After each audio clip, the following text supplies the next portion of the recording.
सुप्रभात। मैं डॉक्टर विभूति भूषण, प्राचीन भारतीय इतिहास विभाग, एसएनएस आरकेएस कॉलेज सहरसा, आप लोगों का स्वागत करता है।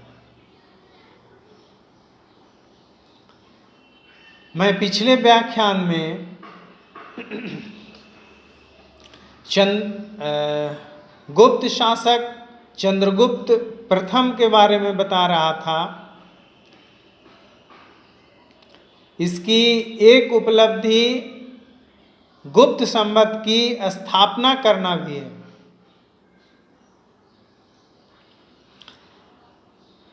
फ्लीट महोदय का कहना है कि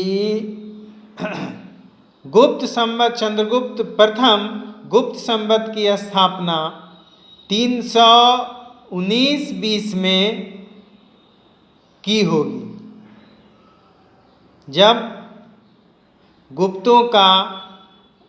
चंद्रगुप्त प्रथम का लिच्छवियों के साथ वैवाहिक संबंध स्थापित हुआ होगा। उसी के उपलक्ष्य में संभवतः गुप्त संवत की स्थापना की होगी। लेकिन कुछ इतिहासकार इस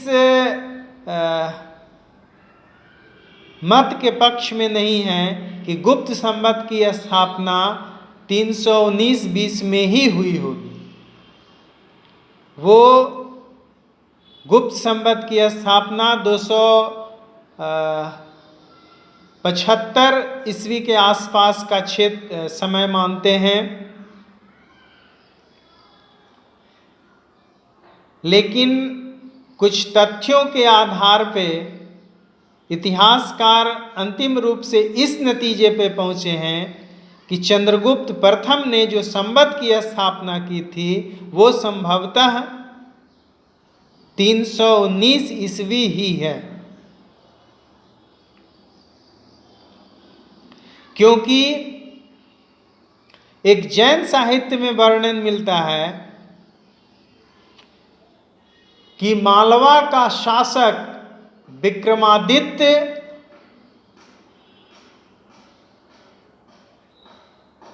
ने शकों को हराया था और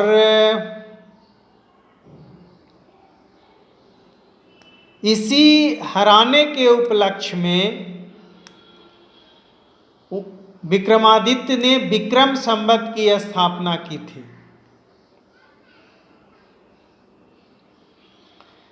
विक्रम संवत की स्थापना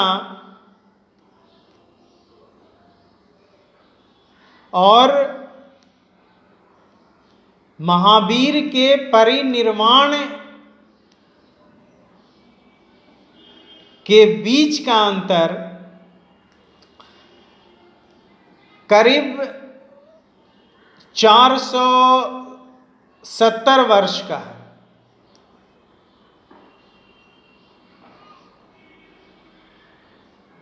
और हम लोग जानते हैं कि महावीर का परिनिर्वाण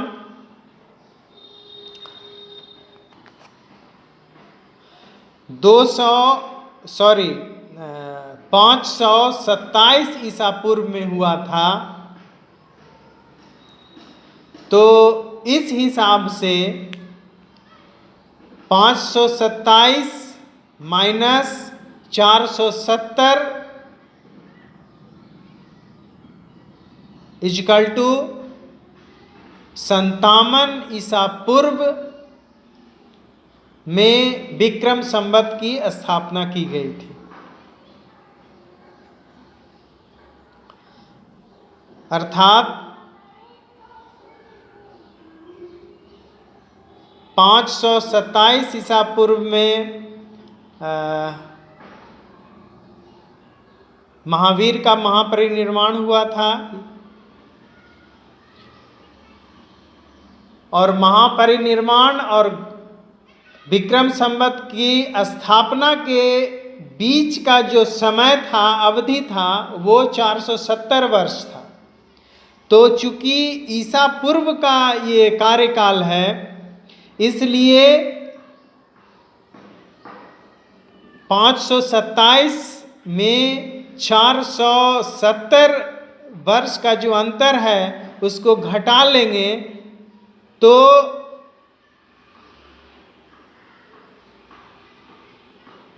57 ईसा पूर्व आएगा। विक्रम संवत का जो स्थापना वर्ष है। और जैन साहित्य में ही ऐसा वर्णन है कि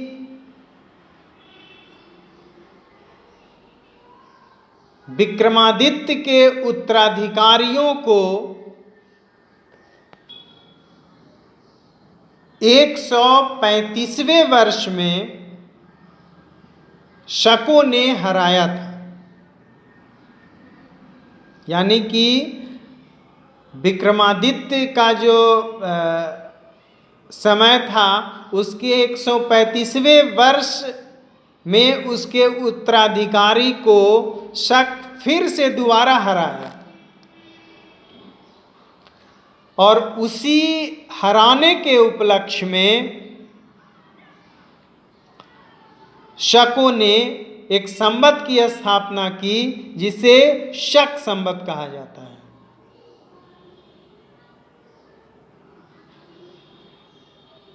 तो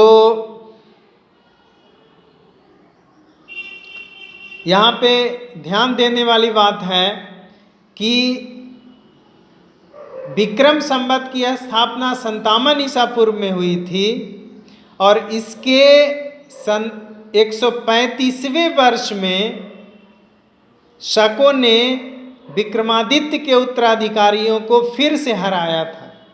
यानी कि 135 और माइनस, चूंकि ईसा पूर्व का है इसलिए माइनस 57, विक्रम संवत 57 घटा देंगे तो शक संवत का प्रारंभिक वर्ष मिल जाएगा। तो 135 माइनस 57 इक्वल टू 78 ईस्वी।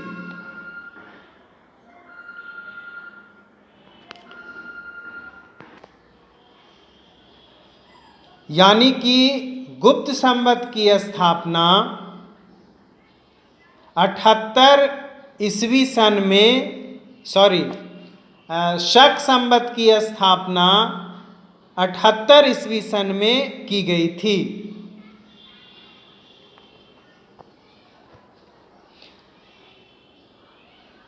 अब अल-बरूनी अपने तहकीक उल हिंद पुस्तक में वर्णन करता है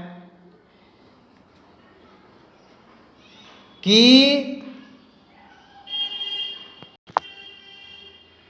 शक संवत और गुप्त संवत के बीच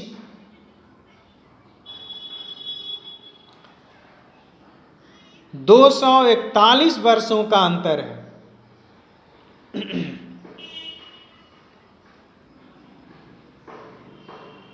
अर्थात 78 ईस्वी सन प्लस 241 इक्वल टू 319 ईस्वी सन।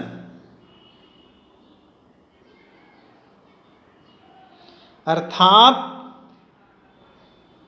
319 ईस्वी सन में गुप्त संवत की स्थापना चंद्रगुप्त प्रथम के द्वारा की गई थी।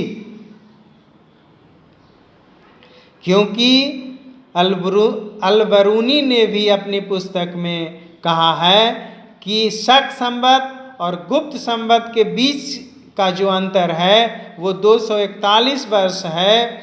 और चूंकि शक संवत 78 ईस्वी में शुरू की गई थी। तो 78 ईस्वी प्लस 241 वर्ष इक्वल टू 319 ईस्वी सन होगा।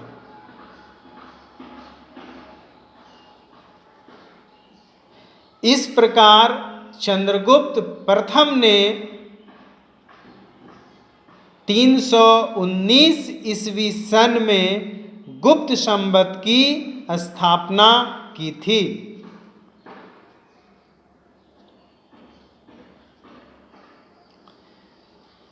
इसी के साथ अपना व्याख्यान समाप्त करता हूँ। आप लोगों के सामने फिर अगले व्याख्यान में उपस्थित होऊंगा, जिसमें समुद्रगुप्त के बारे में विशेष रूप से जानकारी दूंगा। तब तक के लिए धन्यवाद।